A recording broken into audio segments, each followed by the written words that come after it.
Love is a broad topic to discuss, with roughly 7.7 billion people in the planet, with over 195 countries, who has different culture, traditions, ethnicity, and backgrounds. I wonder if we could have unity and singularity in the way of defining and expressing love. You'll be surprised as you search in Google to define love with an amazing result of 5 billion. Good morning. Are you in love? Have you fallen in love? Or maybe fall out of love? Love is a diverse and complicated topic. But this morning, we're going to talk about its definition, nature of love, and be ready to fall in love because this is love at its finest.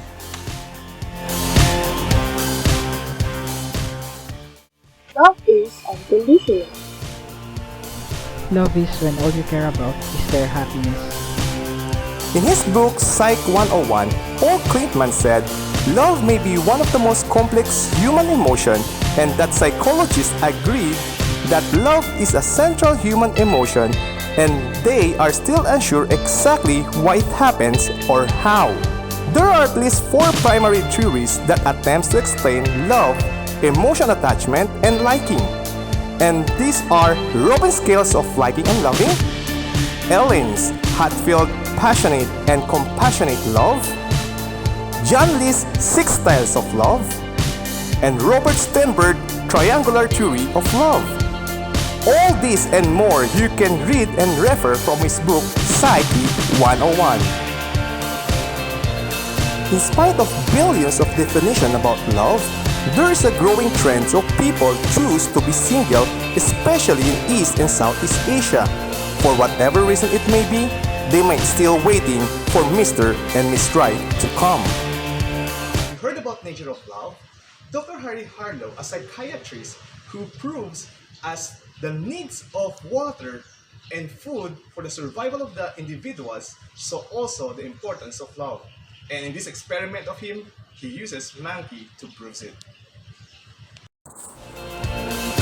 Harry Harlow believes love is a wondrous state, deep, tender, and rewarding. Because of its intimate and personal nature, it is regarded by some as an improper topic for experimental research. But whatever our personal feelings may be, our assigned mission as psychologists is to realize all facets of human and animal behavior into their component variables.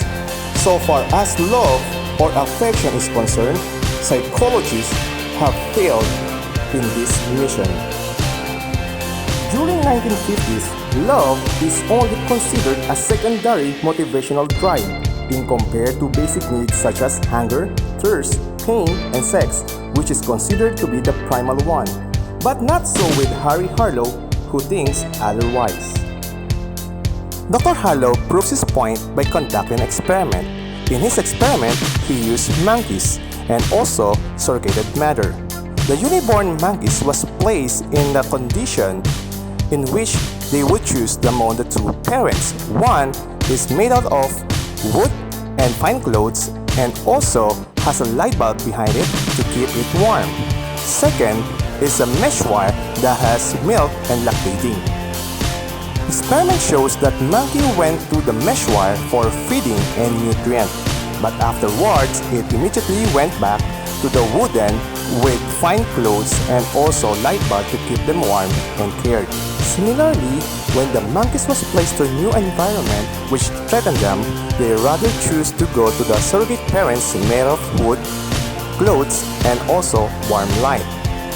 What does this experiment telling us?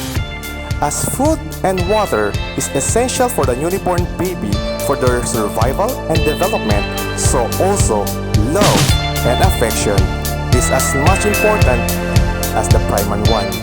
Love is essential to human survival and development and also so complex to define, we cannot fully understand what love is unless we go back to its origin and to its author, none other than but God.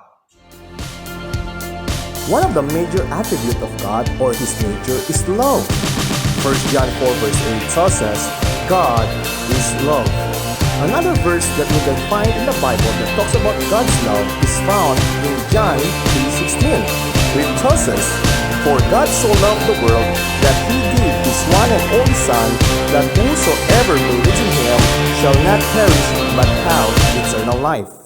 Problem why people cannot accept the love of God is because they think they were sinner. But Jesus told in his word that he came not for the righteous but for the sinners. As the Bible will tell us in Romans chapter 5 verse 8, but God demonstrated his own love for us in this: while we were still sinners, Christ died for us. My dear friend, we cannot fully love others without understanding the love of God. Because through the love of God, it will enable us and will teach us how to love others. I hope and pray that you have learned something this afternoon or this morning. It's because this love at its finest. Thank BeDevil.net for making this video possible.